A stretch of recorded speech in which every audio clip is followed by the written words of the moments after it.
ለምንድን ነው ይሄን ሃይማኖት ትክክለኛ ሃይማኖት ነው ብዬ የያዝኩት?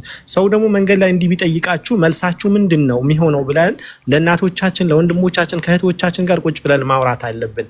እና እህታችን ቅድም የጠየቀችው እንደዚህ አብሮ አደጋ ያለ ይህን ጥያቄ አንስቶብኝ ነበርና እንዴት ነው መልስለት በሚል ስሜት ነው ያነሳችው ሰው እንጂ እሱን ያስተማራት ነገር ትክክል ነው ብላ አምና መታ እዚህ ጋር እኛ ጋር ልትሞግተን አልነበረም። እዚህ ጋር ሚስ አንደርስታንድ ነው። ይህን ተረዳት።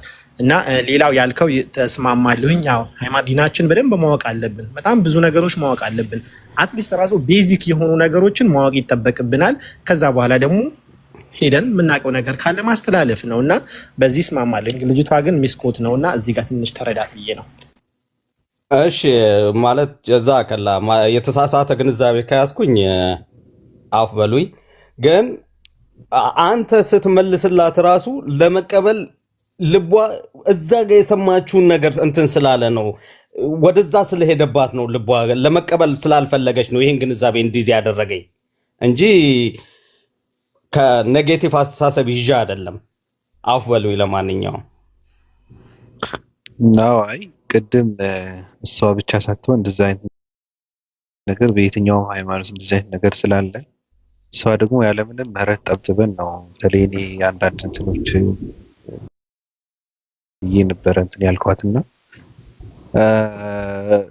እሷ እንኳን እኔ አውርቻለሁ በሰዓቱ። አሁን እኔ ምንድነው የማደርገው እዚህ ጋር መጥተው የሚጠይቁ አንዳንድ እህቶቻችን ችግሩ ምንድነው መጠየቅ የለባቸውም ማለት አይደለም፣ ግን እኔ ሰው መሆን ያለበት በመጀመሪያ ሙስሊም ስለ እስልምና ማወቅ አለበት።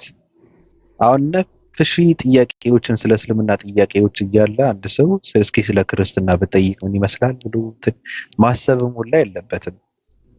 እግረ መንገዱ አሁን ሶሻል ሚዲያ ብዙ እንትን አለ፣ ብዙ ትምህርቶች አሉ እና እያለፍክ የምትሰማቸው በቂ የሆኑ ትምህርቶች አሉ ስለ ክርስትና ማወቅ የምትፈልግ ከሆነ ማለት ነው። በቃ እግረ መንገድህን ዝም ብለህ ይዛቸው እንትን የምትሄድ ማለት ነው። ካልሆነ ግን በቃ ከመሰረቱ ክርስትና ማወቅ አለብኝ ብሎ አንድ ሙስሊም ተነስቶ እስልምና ምንድነው ክርስትና ምን ይመስላል ብሎ ሲጠይቅ አንደኛ ነገር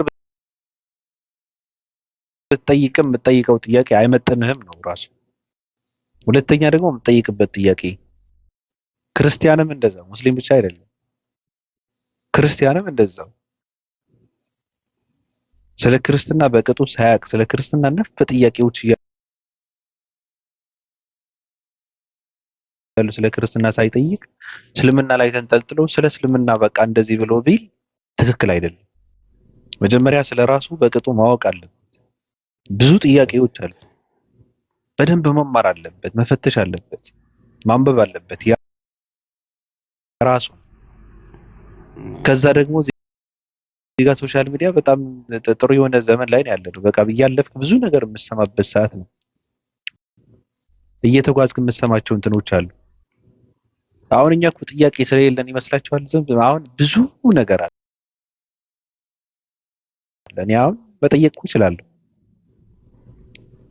አንዳንዴ መጠየቅ የፈለኩ መድረኩ ምን እኔ የማቀርበው ጥያቄ ጋር እንትን አይሄድም። ሁለተኛ ደግሞ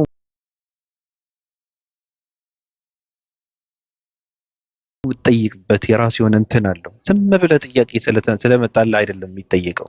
ደፋር ተናጋሪ ትውልድ መፈጠር አለበት፣ ግን ድፍረቱ የውስጡን እንትን የሚቆጣጠር ትውልድ ነው መሆን ያለበት እንጂ መድረክ ስላወራ ብቻ ከአንገቱ በላይ አፍ የሆነ ትውልድ መፈጠር የለበትም። የሚያወራ ብቻ የማያዳምጥ፣ የማያስብ፣ የማያይ፣ የማያጣጥም ምን ይሆናል?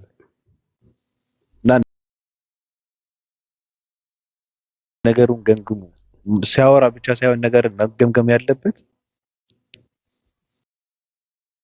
ምንድነው? ሲያስገባ ሳይሆን ሲያስወጣም ነገርን መገምገም አለበት ሰው።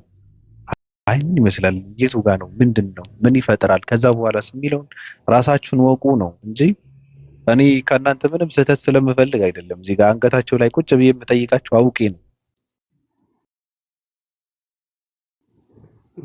ሁለተኛም እንደዚህ የተደረጉ እህቶቻችን ወይ ወንድም ካለ ሁለተኛ ሄደው አይጠይቁም። ራሱ ዝም ብለው በቃ ተደፍተው ነው የሚማሩ።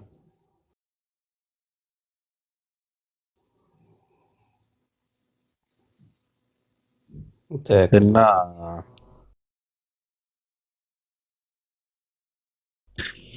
ይህን ይመስላል። እሺ አመሰግናለሁ ባብዬ። ትክክል ነህ። ሁላችሁም ትክክል ናችሁ። ሐሰኖ ኑር አዲስ አላህ ይጨምርላችሁ። የምታደርጉትን ስራ የምታደርጉትን ተጋድሎ አላህ በጥሩ ነገር የላችሁ። አላህ ይቀበላችሁ። ለእኛም ዱዓ አድርጉልን። እሺ ቲንክ ዩ የግል ሀሳብ ሳዲ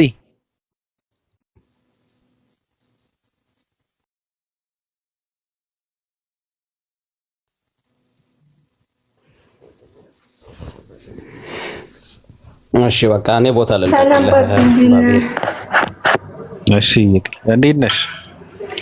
ደግና ሆይ ሰላም ነው። ሁላችሁም ደህና ነኝ። አቡ እንዴት ነሽ?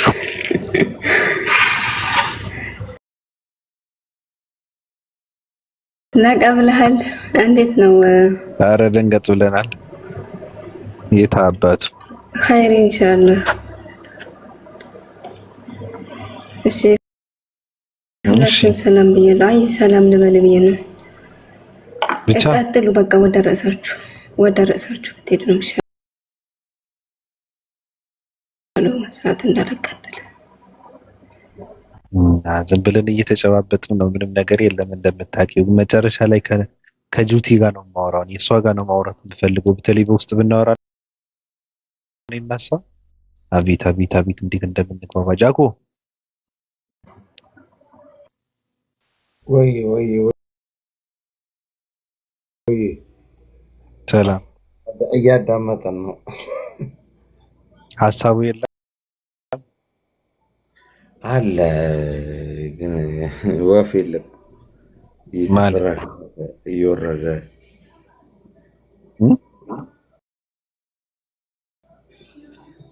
እየተፈረከረከ እየወረደ ምን እናውራ? እንዴት ነህ? አሉ ለእግዚአብሔር ይመስገን። እሺ ቀጥል። አዎ ግን እየተፈረከረከ ነው የሚወርደውና እኛ በምንድን ነው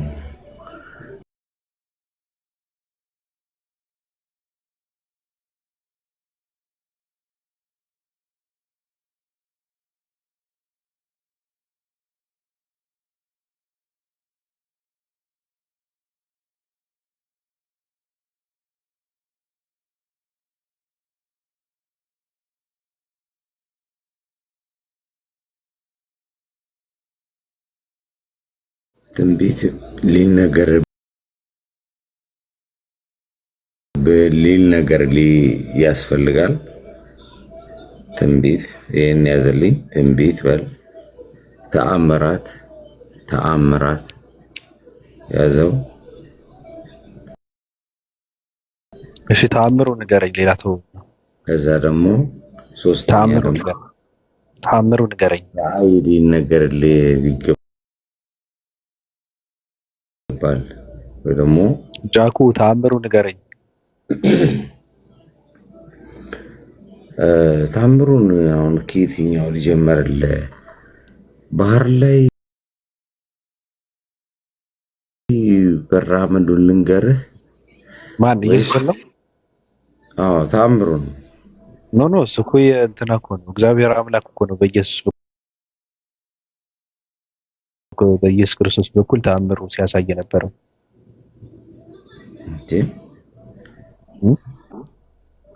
ክርስቲያን የተባልነው እኮ በክርስቶስ ክርስቲያን ነው የተባለው። ክርስቲያን የተባልከው አይደለም ተአምር ብለህ ስትል አሁን ኢየሱስ ክርስቶስ ተአምር ሰራ እያልክ ነው አይደል? ተአምር ሰርቶ ሳይሆን እግዚአብሔር አምላክ በኢየሱስ ክርስቶስ በኩል ተአምሩን ሲያሳይ ነበረ።